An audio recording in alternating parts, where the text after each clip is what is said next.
হাতে নিয়ে পাকিস্তানিদের বিরুদ্ধে বিদ্রোহ ঘোষণা করেছেন ডক্টর কর্নেল অলি আহমদ বীর বিক্রম। ডক্টর কর্নেল অলি আহমদ বীর বিক্রম।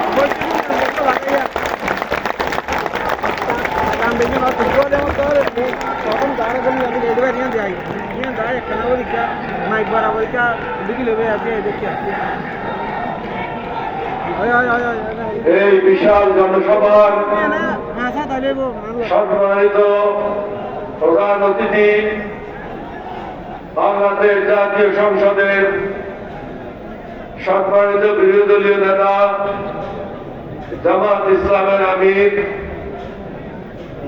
জনাব সভাপতি, মঞ্চ উপবিষ্ট নাহিদ সাহেব, মাহমুদুল হক সাহেব, 11 দলীয় প্রজোটের শীর্ষ নেতৃবৃন্দ, উপস্থিত ভাইয়েরা, সাংবাদিক বন্ধুরা, আসসালামু আলাইকুম ওয়া রাহমাতুল্লাহি ওয়া বারাকাতুহু। বিষয়ের উপর আসার আগেই আমি একটা বিষয় আপনাদের মাধ্যমে প্রধানমন্ত্রীকে বলতে চাই, সরকারকে বলতে চাই। কিছু দূর পিছনে গেলেই পাবেন চট্টগ্রাম জামে মসজিদ। এটা হলো চট্টগ্রামের একটা ঐতিহ্য।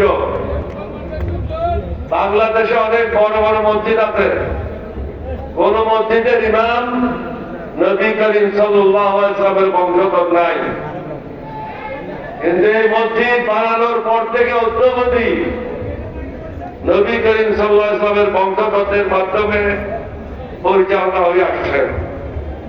আমি কালকে জুমার নামাজে গিয়েছিলাম, ওখানে দেখলাম একটা জরাজীর্ণ অবস্থা।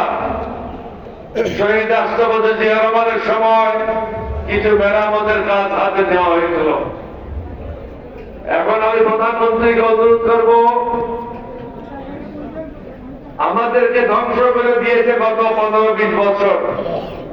আমাদের মধ্যে নাই নীতি, না নৈতিকতা, না সুশাসন,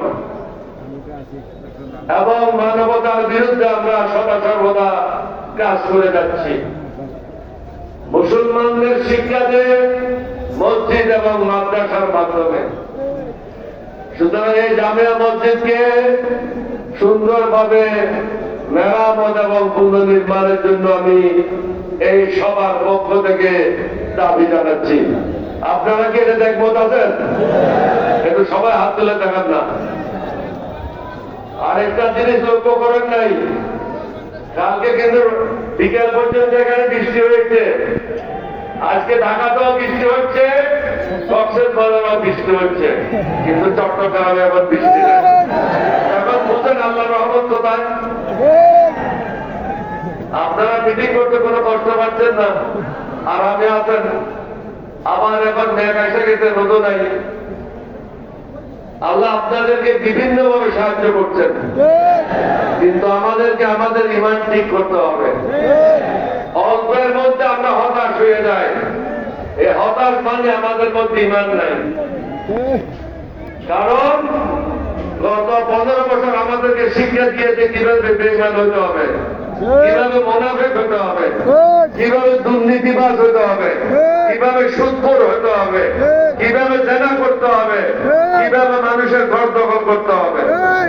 এটা থেকে আমাদেরকে বেরিয়ে আসতে হবে।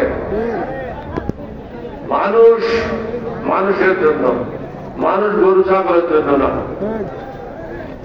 তারেক রহমান সাহেবকে অনুরোধ করব, আপনি চারিদিকে বিভিন্ন ধরনের লোক দ্বারা পরিবেষ্টিত, তাদের সম্বন্ধে আপনি অবগত হন। অন্য দেশকে দোষ দিয়ে লাভ নাই। অন্য দেশের দালাল বাংলাদেশে যারা আছে তাদেরকে নিশ্চিহ্ন করেন। আগে ঘর সামলান, তারপরে বাহিরের কথা চিন্তা করেন। হিন্দুত্ব আমার ঘরে, যে হিন্দুরা সবসময় বাংলাদেশের স্বাধীনতা সার্বভৌমত্ব বিভিন্ন করার জন্য দিল্লি ভিজিট করেছে। ব্রিটিশের আন্দোলন এখান থেকে শুরু হয়েছিল। পাকিস্তানের বিরুদ্ধেও স্বাধীনতা আন্দোলন এখান থেকে শুরু হয়েছে। এই সরকারের বিরুদ্ধেও যদি প্রয়োজন হয় এখান থেকেই শফিকুর রহমান সাহেবের নেতৃত্বে আন্দোলন ইনশাল্লাহ শুরু হবে। আপনারা সদা সর্বদা প্রস্তুত থাকবেন।